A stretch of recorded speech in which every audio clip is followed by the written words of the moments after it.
जो इंसान अपनी बीवी को छोड़े बेसहारा, वो औरतों के बारे में क्या सोचेगा? वो आतंकवादी है। अच्छा जी, क्या बात है। आपके अडवाणी जी जाकर वहां पर उनकी मजार पे सर टिका कर आते, हम तो गांधी के आगे टिका, तुम जिन्ना के आगे टिकाते हो।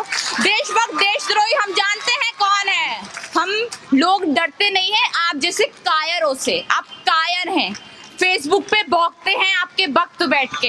हम लोग फेसबुक पे नहीं भौंकते, हमारे अंदर इतना दम है कि भरी सभा में कुछ बोलने का दम रखते हैं, क्योंकि पुलिस मजबूर है। आज हमारी पुलिस मजबूर है, पर इन्होंने पुलिस को भी खरीद लिया। इन्होंने आज पुलिस को भी खरीद लिया।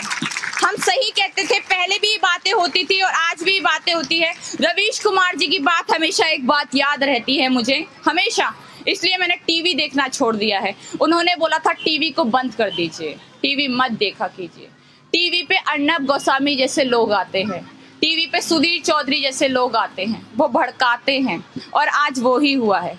हमारे देश की सबसे बड़ी दलाल है मीडिया, सबसे बड़ी दलाल। इन्होंने बीजेपी का इतना खा रखा है कि यहाँ पे जो भी इनकी पार्टी में शामिल होगा वो तो दूध का धुला है, और जो इनकी पार्टी में से चाहे वो कोई भी हो, वो दूसरी पार्टी में जाएगा तो वो बहुत बुरा है। वो मुसलमान है, वो दलित है, फिर उसकी जाति बांट दी जाएगी। और हम हैं, अगर यहाँ पर किसी के लिए लड़ रहे हैं तो हमें गालियां दी जाएंगी। ये लोग सिर्फ हिंदू मुसलमान की राजनीति कर रहे हैं। देखिए, अभी थोड़े दिन बाद 8 तारीख है, 8 तारीख अभी दूर है, देखते रहिएगा क्या क्या होने वाला है। अभी हमें देखने वाला होगा। अभी ये नहीं है कि हम बैठ जाएंगे। एक जगह गोली चली, पहले जामिया में, जहां से शुरू हुआ था, जामिया के बाद शाहीन बाग बना, शाहीन बाग में गोली चल गई। आज आप देखते रहिए। ये यहाँ पर सिर्फ ये सोच रहे हैं किसी तरह से जितना भी प्रोटेस्ट है, डर इतना बैठा दिया जाए कि वो पूरा प्रोटेस्ट खत्म हो जाए। पर इनके बाप का राज नहीं है जनाब, आपके बाप का देश नहीं है कि आप कहीं से भी प्रोटेस्ट को हटा लेंगे, कहीं पे भी प्रोटेस्ट को लगवा देंगे। आपके अंदर दम नहीं है इतना, पर इन महिलाओं के अंदर दम है, हमारे अंदर दम है। हम लोग डरते नहीं है आप जैसे कायरों से। आप कायर हैं, फेसबुक पे भौंकते हैं आपके वक्त बैठ के। हम लोग फेसबुक पे नहीं भौंकते, हमारे अंदर इतना दम है कि भरी सभा में कुछ बोलने का दम रखते हैं। आपके वक्त क्या है? आपके वक्त बताइए। 2-2 रुपए की ट्वीट के लिए पैसे लेते हैं, 2-2 रुपए के लिए ट्वीट के लिए। वहां पर हमारे थोड़े दिन एक लड़के ने बताया कि भैया मुझे तो पूरे दिन कार के चलाने के 500 रुपए मिलते हैं, पूरे दिन कार चलाओ, उसमें बीजेपी के गाने लगा लो, बीजेपी जिंदाबाद, बीजेपी जिंदाबाद, और उसके बाद उनको मिलते हैं पूरे दिन कार चलाने के 500 रुपए। ये तो इनकी औकात है। और बोलते हैं बीजेपी के भक्त हैं हम, बीजेपी वाले हैं, बीजेपी के लोग हैं। शर्म से डूब मरिए, शर्म आनी चाहिए। हमारे देश को खराब करने वाली बात है। और मेन बात, हमारे प्रधानमंत्री जी को अब तो शर्म आनी चाहिए। अब तो शर्मा जाओ थोड़ा सा, कितने बेशरम बन हो गए। अब सारी महिलाएं हमारी सड़कों पर है। थोड़े टाइम पहले अपने मुस्लिम महिलाओं के लिए कानून लाया था और बोला था उनके लिए कि देखिए हमारी मुस्लिम महिलाओं के लिए मैं इतना कुछ कर रहा हूँ। अब कहाँ गई तुम्हारी मुस्लिम महिलाएं? कहाँ गई बेटी बचाओ बेटी पढ़ाओ? कहाँ गई? एक अगर हमारा सामान कुछ महंगा हो जाता तो इनकी मंत्री कहती है भैया मैं तो प्याज नहीं खाती, मुझे तो कोई मतलब नहीं है। ये कोई बात होती है क्या? है, मैं तो प्याज नहीं खाती, तो मतलब अब समझ आ गया है, एक प्याज नहीं खाती तो उनको मतलब नहीं है। नरेंद्र मोदी जी इसलिए ध्यान नहीं दे रहे क्योंकि बीवी बच्चे हैं नहीं, उनको क्या फर्क पड़ता है? वो भी बोल देंगे आगे भैया मेरे बीवी बच्चे नहीं है, मुझे क्या फर्क पड़ता है, वो ये बोल देंगे। एक प्याज नहीं खाती, उसने बोल दिया मैं प्याज नहीं खाती, दूसरी खड़ी हो जाएगी बोल देंगी मेरे बीवी बच्चे तो है नहीं, मैं बीवी बच्चे को क्या करूं? तुम भुगतो अपने आप। अगर मेरे बीवी बच्चे होते थोड़ा ध्यान दे लेता भाई मैं, अब तो है नहीं तो कोई बात नहीं, संघी विचारधारा कहूं। पहली बात ये सोचने वाला है, उनके बच्चे बीवी ये नहीं है, छोड़ चुके हैं उनको। जो इंसान अपनी बीवी को छोड़ दे बेसहारा, वो औरतों के बारे में क्या सोचेगा? वो औरतों के बारे में सोच ही नहीं सकता। आप ये उम्मीद लगाना भी छोड़ दीजिए कि वो आपके बारे में सोचेंगे। बिल्कुल, वो किसी के बारे में नहीं सोचते, वो सोचते हैं सिर्फ अपने बारे में। 9-9 लाख के सूट कैसे पहने हम, 9-9 लाख के सूट पहन के इधर उधर घूमने कैसे जाएं, विदेश की यात्रा कैसे करें, और सबसे मेन बात मशरूम कैसे खाएं जिससे हमारा रंग सफेद हो जाए। देखा है कितने गोरे हो रहे हैं? देखा है? यहाँ पर धूप में पूरे दिन यहाँ पर धूप में बारिश में बैठ के औरतें परेशान हो रही हैं, वो मशरूम खाकर वहां पर काले से सफेद हो ही जा रहे हैं। ये देखिए हमारे देश की हालत है, ये तो हमारा देश है।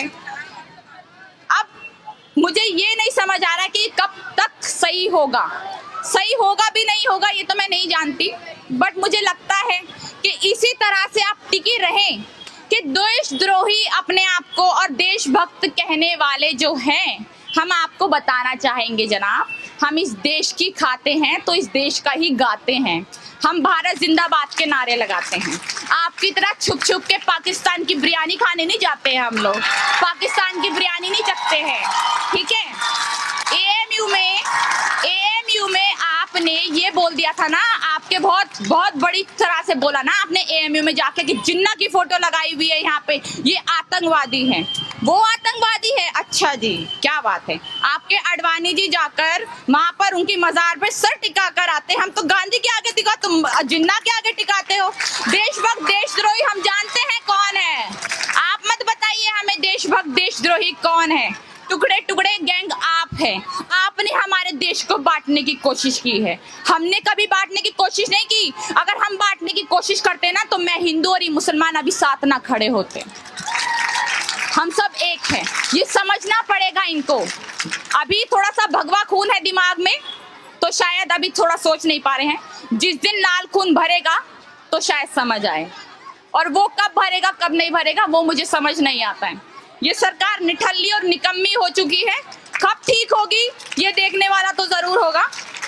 इसी सरकार के लिए राहत इंदौरी जी की थोड़ी सी लाइन है, उस लाइन को बोल के मैं अपनी बातें खत्म करना चाहूंगी कि अभी गनीमत है सब्र मेरा।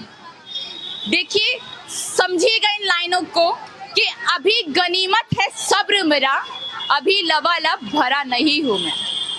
अभी गनीमत है सब्र मेरा, अभी लबालब मरा नहीं हूं मैं। वो मुझे मुर्दा समझ रहा है, ये आप सब लोगों के लिए है कि वो मुझे मुर्दा समझ रहा है, उससे कह दो अभी मरा नहीं हूं मैं।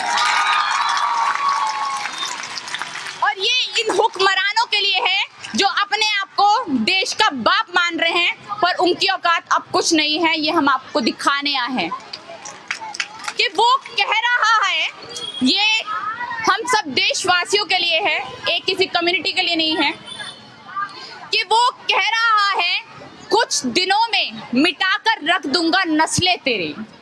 कि वो कह रहा है कुछ दिनों में मिटाकर रख दूंगा नस्लें तेरी, है उसकी फितरत डरा हुआ है उसकी फितरत डरा हुआ है मेरी आदत डरा नहीं हूं मैं, है मेरी आदत डरा नहीं हूं मैं। अगर खिलाफ है तो होने दो, अगर खिलाफ है तो होने दो, जान थोड़ी है। अगर खिलाफ है तो होने दो, जान थोड़ी है। ये सब धुआं है, ये सब धुआं है, आसमान थोड़ी है। मैं जानता हूँ ये राहत इंदौरी जी की लाइन है, पहले लिखी गई थी पर इस सरकार के लिए एकदम सही फिट होती हैं, कि मैं जानता हूँ कि दुश्मन भी कम नहीं है, लेकिन मैं जानता हूँ कि दुश्मन भी कम नहीं है, लेकिन हमारी तरह हथेली पे जान थोड़ी है। ये आप सब लोगों को मैं डेडिकेट करना चाहूँगी, क्योंकि आप हथेली पे जान रखकर बैठे हैं। इस टाइम पुलिस पूरा घेरा लगाकर बैठी है, कभी भी गोलियां चल सकती है, राम भक्त गोपाल जैसे लोग आ सकते हैं, तब भी आप इतनी अच्छी तरह से बैठी हैं, डर नहीं रही हैं। तो इन चीज़ों पे आपका पूरा हक है कि आपके लिए लाइन बोली जाए कि जो आज साहिबे मसनद है कल नहीं होंगे, कि जो आज साहिबे मसनद है कल नहीं होंगे इंशाअल्लाह, कि जो आज साहिबे मसनद है कल नहीं होंगे।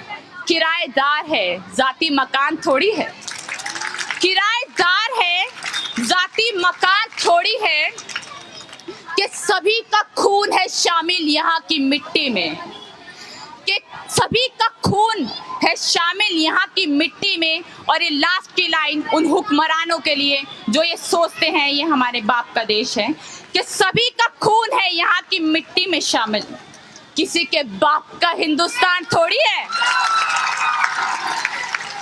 सभी को मेरा इनकला सलाम, जय भीम। आपको मैं सलाम करना चाहूंगी, ऐसी डटे रहिए और जरूर हम एनआरसी के मुद्दे पे या फिर सीए हो गया, हर मुद्दे को वापस कराकर जरूर रहेंगे। Thank you so much.